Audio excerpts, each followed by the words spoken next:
Pour le dernier mois de RVL, retrouvez chaque jour un portrait de bénévoles, animateurs, animatrices, en bref, ceux qui font de RVL la radio que vous écoutez depuis 1982. Le matin, midi et soir, plongez dans les souvenirs et les anecdotes de ceux qui ont bien voulu se prêter au jeu de l'interview.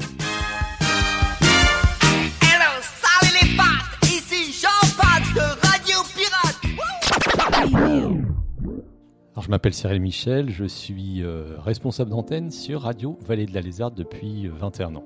Alors mon poste, c'était un poste très polyvalent puisque je touche à tout. En fin de compte, je suis un peu l'homme de l'ombre, malgré que je fais énormément d'animation, j'ai fait du montage, management. Je fais aussi les relations avec les institutions, relations avec les partenaires, animation extérieure, site internet, sans oublier de la pédagogie et aussi le tutorat. Et j'ai eu la chance aussi d'intégrer la fédération. J'étais à l'origine un peu de la Fédération des radios associatives de Normandie où j'ai occupé le poste de trésorier.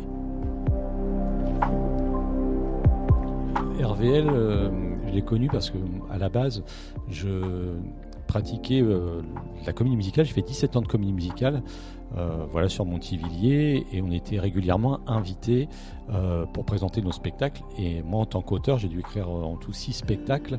Et je venais ici même à RVL et j'ai pu rencontrer Daniel Boquet pendant l'interview qui m'a confié qu'il cherchait une personne à la radio pour l'épauler. Alors le hasard, c'est que pendant cette interview, il y avait des pauses musicales. Et les pauses musicales, mon président des comédiens de la Lézarde, Sylvain Cornette, connaissait bien Daniel. Et les pauses musicales, Daniel disait qu'il commençait à fatiguer, il y avait des petits soucis de santé et qu'il cherchait pourquoi pas quelqu'un pour gérer un peu la radio. Moi, je m'intéressais pas spécialement au poste, je m'intéressais surtout à un domaine que je connaissais peu, le domaine de la radio.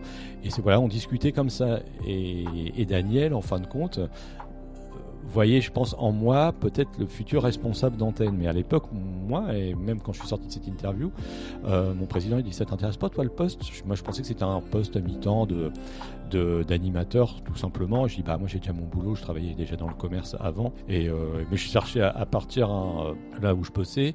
Et puis 3 mois se sont passés et coup de fil. Donc on est venu me chercher, j'ai jamais postulé, j'ai jamais envoyé un seul CV. On est venu me chercher, Daniel Boquet, bonjour, il m'appelait Daniel Boquet, président. Est-ce que on peut se rencontrer? Donc on s'est rencontrés au début ici dans les studios et il m'a présenté un peu le projet de ce poste de responsable d'antenne. Donc là c'était encore autre chose. Donc je me suis dit pourquoi pas, et il voyait en moi cette personne-là, je correspondais au profil qu'il recherchait. Et on s'est vu plusieurs fois. Et voilà, et puis j'ai signé ensuite un CDI. J'ai commencé le 18 septembre 2004. Et ma première expérience, j'ai commencé en extérieur et non en studio.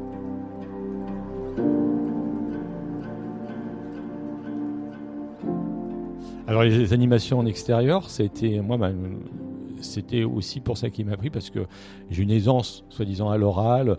Le fait d'avoir fait de la comédie musicale, j'ai fait énormément de scènes, j'ai fait beaucoup de concerts, j'ai fait de la chanson, etc. Et puis du milieu du commerce où j'ai fait une formation de commerce. Et les animations en extérieur, on est un petit peu l'ambassadeur de RVL à l'extérieur, puisque naturellement on le sait bien qu'en radio on nous voit pas. Donc j'étais un peu l'ambassadeur et j'étais beaucoup à proximité des gens. Je rencontrais beaucoup d'auditeurs et on s'éclatait et je m'éclatais aussi à faire beaucoup d'événements régionaux pour Radio Vallée de la Lézarde dans notre secteur. Et on est vraiment plus proche de l'auditeur quand on fait des animations extérieures, qui est un métier complètement différent entre animateur en extérieur et animateur en studio. Ma première impression, je trouvais que c'était une radio proximité, donc qui parlait au public, aux gens. Je parle du côté social. Le côté social est important pour une radio comme RVL. C'est mes premières impressions.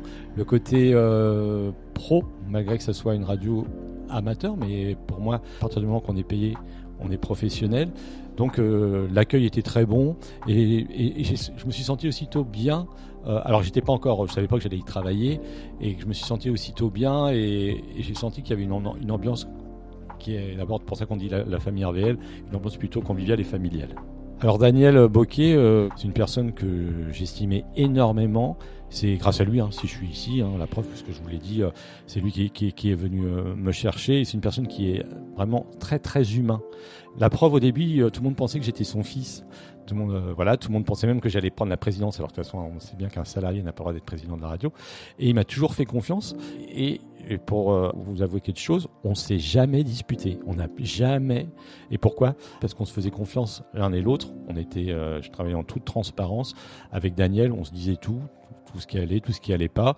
Des fois, on n'était pas spécialement d'accord, mais on respectait le choix de chacun. Et c'est pour ça que je pense que ça a très, très, très bien fonctionné. Et je le remercie de là où il est. Et j'y dois beaucoup, notamment si je suis resté avec lui 10 ans. Et j'ai fait 10 ans, en fin de compte 10 ans par président. Je vois beaucoup à Daniel, qui m'a appris aussi énormément de choses, surtout au niveau technique, parce que même si j'avais l'aisance, la formation, l'expérience management, j'avais pas trop cette expérience technique radio. Il m'a énormément aidé, poussé et accompagné dans cette voie-là. Tout le monde le sait, Gigi et Paulette, c'est la famille Daniel. Gigi, l'épouse de Daniel, Paulette, la sœur de Gigi, donc la belle-sœur de Daniel, m'ont vraiment intégré comme un membre de leur famille. C'est ça, j'ai vraiment pas l'impression que c'était mes patrons. J'ai considéré naturellement comme mes patrons et je les respectais. Je pense qu'ils sont d'accord avec ça, mais on se respectait mutuellement. Et Paulette, qui ne connaissait rien en radio, a pris quand même le challenge, et on la remercie, de faire ces 10 années de suite avec moi, enfin 11 années, puisque ça fait 21 ans que je suis ici. Et Paulette, c'est une vraie gestionnaire en fin de compte. Je ne sais pas si elle le dira elle dans ce reportage, mais Paulette, c'est une vraie gestionnaire et c'est pour ça que je suis resté. Parce que c'est sur le plan financier, sur le plan humain, même si on n'est pas du tout de la même génération, elle m'a fait 100% confiance. Quand il y a quelqu'un qui me fait 100% confiance, je pense que beaucoup de salariés le voient. Paulette, on ne la voit pas beaucoup, mais sa présence, on la sent quand même par rapport à la gestion. Vous voyez plus Gigi avec la petite dame avec son petit panier, mais toujours le petit mot pour nous réconforter. Ça va, ça se passe bien. Un petit côté privé aussi. On se voyait assez souvent aussi en aparté. On se faisait des petites bouffes ensemble. On parlait d'autres choses, mais elles m'ont vraiment accompagné et m'ont soutenu dans toutes les démarches que j'ai pu faire pour Radio Vallée de la Lézarde. Les meilleures anecdotes, c'est les rencontres avec toutes ces personnes, les auditeurs naturellement, tous les salariés de différentes générations, parce qu'on est des salariés, même sur les dernières années, on avait plutôt de la jeunesse, avec la mission locale, c'est normal. Mais les anecdotes, c'est je tendrai tête de bois avec Daniel, qui avait confondu Michel Thor et Stone, de Stone et Chardin. Ça, c'était un moment unique. Les gens comprenaient que moi, je prends des fois au téléphone. Le samedi, il y a eu des trucs sympas où une personne n'avait pas spécialement compris le sens d'un jeu et je lui demandais de me poser une question, c'est-à-dire pour que moi, je réponde oui ou non sur un artiste à découvrir. Lui m'a carrément posé une question ouverte, m'a dit en quelle année Yannick Noah a gagné Roland-Garros. Ça, c'est des moments cultes de la radio en direct en plus. Donc, le fait de faire du direct, on a toujours des bons moments, les échanges, les rencontres. 21 ans, je pourrais en parler des heures et des heures. La preuve, il n'y a pas longtemps, j'ai parlé à des collégiens de mon métier et j'aurais pu en parler des heures et des heures, mais surtout, c'est ce lien social qu'on a pu faire, qu'une radio, en fin de compte, par rapport à certaines radios commerciales. Attention, je ne critique pas du tout les radios commerciales parce qu'il en faut et c'est très bien. J'aurais peut-être pas eu la même manière de travailler sur les radios commerciales, mais en radio associative, on est vraiment proche des gens. C'est vraiment un lien, le lien social. Donc les anecdotes que je pourrais avoir, c'est tous ces moments sympas avec les auditeurs et avec le côté plutôt humain. Ça peut être aussi la voiture enlisée pendant un stock-car parce que le stock-car annulé, on a fini dans la boue. On a eu le toit aussi qui s'est arraché, j'étais en vacances, ça c'était moins drôle, mais on en rigole peut-être plus maintenant.